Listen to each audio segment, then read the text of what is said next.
my name is Teresita Blanco de Artsy, and today we're reading Saturnastra Loki. This is chapter 9, part 2, on the Perils of Idleness. The following morning, when Alida woke up, she found in her bed a small leather pouch, and opened it slightly. Alida saw within it a powder or lapis lazuli. Not realizing the value of the blue powder, she placed it among her personal items, and then she made her way downstairs. And she found Loki playing in the stairs, taking large leaps of faith, and then climbing as many steps as possible, with only one step, and chuckling Alida asked, "Don't you have anything better to do than to play in the stairs?" "Not for the time being, I don't, and there isn't a lot of much fun things I'm allowed to do, and I must keep a low profile," answered Loki. "You could dress up like some fiend and scare the common folk," suggested Alida. "I don't want to play that anymore. It is child's play," said Loki. Alida opened her mouth wide, and she sighed, and she slithered past Loki without saying another word. Loki jumped down the stairs after her, and he asked, "What's the matter?" "Nothing," said Alida. "Fine, whatever, I don't care," said Loki, walking ahead of her. Alida picked up her space to walk ahead of her, and they continued thus till Alida slipped and fell down the last flight of stairs, and she straightened herself and she frowned past Loki, who had a childish grin painted on his face. And as soon as they entered the dining room, the door behind them was locked, and the entire room rustled with movement as hidden servants scurried about cleaning and examining every object they had in their possession. And dragons were notorious for pilfering whatever drew their interest, which is why Loki always kept all of his personal possessions within his hair. And Ingrid had taken measures to prevent pilfering, while Alida only had meager possessions not worth stealing. And one of their servants, a crossbreed dwarven maiden, was about to take the copper ring, but the little horse dragon stopped on his hoof. And pouting, she said, "Oh, you're no fun. How we do ever have guests if this is the hospitality we offer," said the horse dragon. "I was under the impression that we were going to close off to the world," said the maiden. "We could not be even more isolated from the world, even if we wanted to, and we should at least show common courtesy to those who have yet to give us a reason to despise them so," said the horse dragon.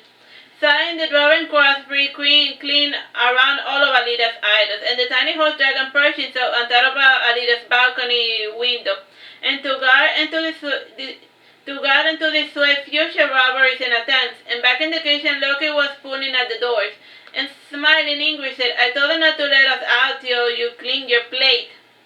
Frowning, Loki complained as he wrestled with the handles. "What are these doors made of?" "Stop being childish and sit down and eat like a normal person," insisted Ingrid. "Is it just me, or are you becoming more childish by the days?" asked Alida sarcastically. "Fine, I will eat my food, but I will not do it like a normal person," said Loki. He then perched on top of the back of his chair like an owl, and his hair extended and then stretched as he removed the food from the plate, and then he sliced the bread, and then he placed the pieces inside the plate, and once it was buttered the way he liked, he then proceeded to eat it, and the milk inside his glass he drank one spoonful at a time, and then he slurred at it while drinking it as if it were soup. And when he concluded his charade, Ingrid said, "Are you done making a fool of yourself?" "Pretty much," said Loki, who was keenly aware of the snickering and chuckles behind the locked doors. The doors opened for them, but there was seemingly no one outside, and the moment the trio stepped outside the house, the two residents busied themselves with their household chores and other fun activities, and unlike the day before, the streets they previously walked were deserted. "They certainly know how to make a person feel unwelcome," commented Alida.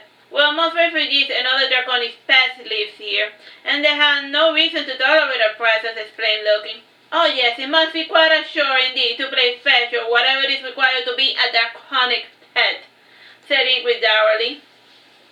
"And it's not as if we made an effort in our part to win them over," said Alida. "What do you have in mind?" asked Loki. "Oh, nothing," said Alida. Scurrying back to her room, surprising the servants and the unknown resident, Alida picked up her hula hoop and put it on a little yard before her. She started performing with her hoop, and with just one hoop, Alida had to make up for the lack of complexity with height, and she kept spinning and throwing the rope and catching it with either her waist, or wings and tail. And it did not take long for the novelty of the snake girl with a hula hoop to draw a decent crowd, and most of the early visitors were dragonists who were easily amused. And in imagining the baby dragons were a good judge of characters, the locals in the human habitat left their homes and went about their business, and others lingered to watch the show and even paid Alida using their local lack of currency. And when Alida shaved her cup, she noticed a random assortment of small items, 2 pearls, shiny ruby, a compact mirror, a bronze-shaped little pink figurine, and an exquisite ceramic knight, and Alida scooped the cup and placed it inside a compartment in her dress, specifically designed to hold her cup. And as she passed by, the small objects would rattle from time to time. And frowning, Alida said to Ingrid, "So they do really only trading stuff, as they like to call it." "I don't see what's the problem with trading in stuff," commented Ingrid. "Well, it is a battle for those used to dealing with currency," answered Loki. "I see," said Ingrid. Time? 9 minutes, 30 seconds. While the walkers observed the outside shots, they heard bizarre noises echoing through the streets, and a good number of the people who were up and about stood still to listen. And once the odd clucking and crowning sounds ended, the humans in the habitat returned to business as usual. And Loki too had stopped to listen to the strange sound. And staring at Loki, Alida asked, "What was that all about?" "Nothing much, just an intruder that breached a magical barrier. He's currently being quarantined in the central castle, being interrogated by Releve," answered Loki. "If he's being detained, why all the fuss?" asked Ingrid. "Who knows, maybe something interesting is happening there. Should we adjourn?" asked Loki. "Might as well," said Ingrid, who was bored of the human habitat. All the streets in the habitat were wide and easy to traverse, and the buildings themselves were larger than the common masonry found in the rest of the kingdom. Its emphasis on height was designed to create thermal vents which facilitated the maneuverability of the dragons flying about, and they also had to be resistant enough for the occasional dragoning crash landings. So like the buildings there that had to be sturdy enough in case like a dragon crash lands into them. The main road led towards the center of the lake and the castle worship of Releve. And outside it seemed like a sumptuous fortification with established entry stories large enough to help the maneuverability of the silver dragon with his wings outstretched. And it was an impressive structure that could have only been built by a dragon. At least this is how Releve saw it, even though for the finer details he had to employ humanoid hands. And the visitor was sitting in one of his miniatures, a replica of the throne room of Persephone, and in his size was the throne could barely accommodate the fragile visitor. With one look, Loki could tell that the visitor was a mage, and sighing, Ingrid said, "Is that what all the fuss was about? Let's go look up to some oddities, and then we can return to it." "Not yet," said Loki, gesturing at his surroundings. "Watch and listen." Alida saw in the higher tiers of the workshop many eyes staring, and in the other rooms she heard mild whispering, as everyone was itching to hear Releve's plans for the intruder. And like most of the Dragon King, Releve detested men, and traditionally dragons showed a kinder attitude towards women.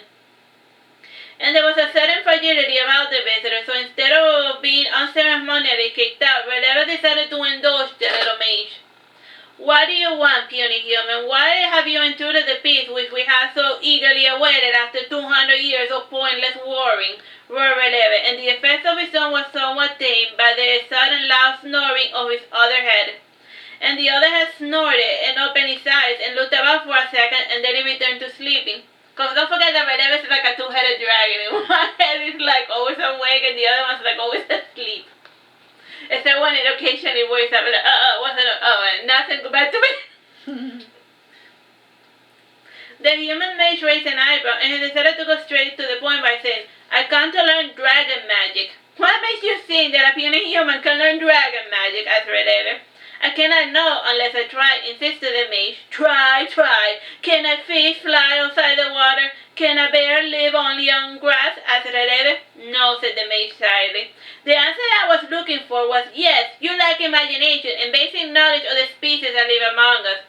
And had you spent even 1 month by the sea, you would have seen the flying fishes, and in the lower forests of the kingdom, there lives a silly black and white bear that only lives on grass," said Releve. So he was talking about the flying fish and the pandas.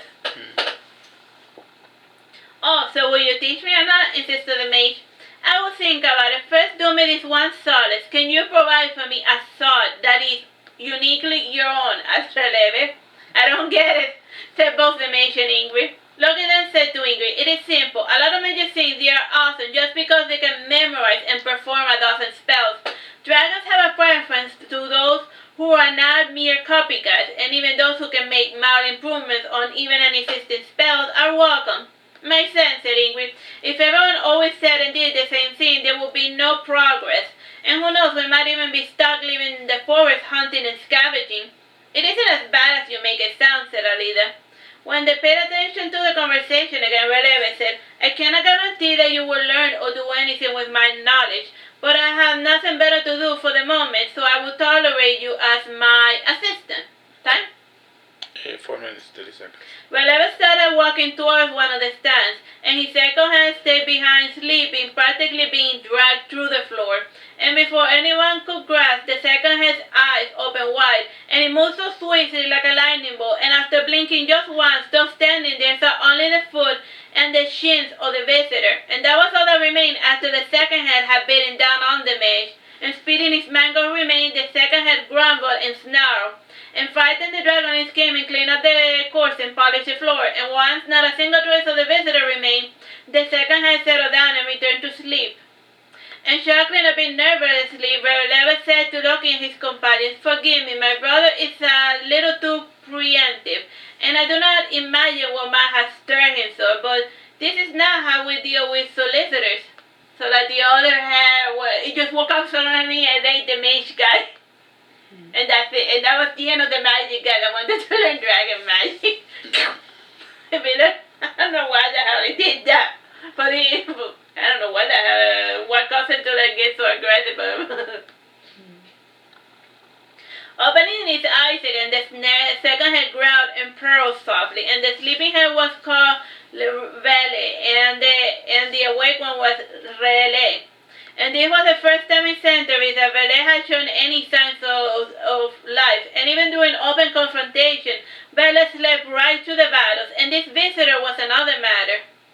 It had warranted its complete and undivided attention. Time, bro? 2 minutes, 30 seconds. The trio stayed in Sibila for longer than they had anticipated, and even after 2 months, there was always something else which merited further investigation, and the center for their interest in Sibila had to do with Ingrid's sleepwalking cycles.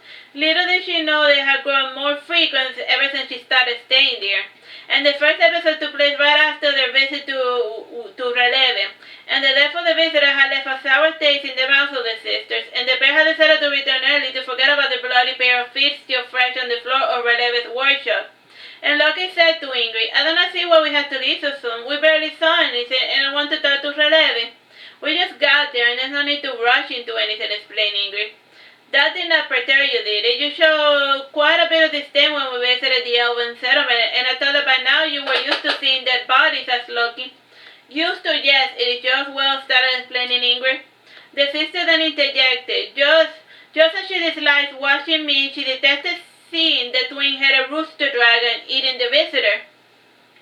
It surprised me. I was not expecting it, said Ingrid. Or like when you are in the middle of a tense moment and then some jerk taps you in the shoulder or throws a silly slimy thing at you, explained Loki. Not exactly, but you are getting close, said Ingrid. Time? 1 minute, 30 seconds. By then the trio had crossed the bridge and were in the entrance of the human habitat, and the sun was setting behind the mountains, giving the water an elegant orange-red hue, almost as if the sky and the sun were one. And Alida stopped for a moment to look at the scenery, and she felt when she saw a fellow jump into the water, and she convinced herself that this person could swim. However, she could not shake the feeling that the person could not. And looking in the direction she was staring at, Loki said, He's fine. There's no need to worry about him. He's now in a better place. Not funny, Loki, snapped Alida. Her fear were concerned when a dozen of humans gathered around the bridge, and the unconscious fellow was taken to the temple to be receiving medical attention. Time? Less than a minute. Alright, we'll leave it here. Bye-bye and God bless.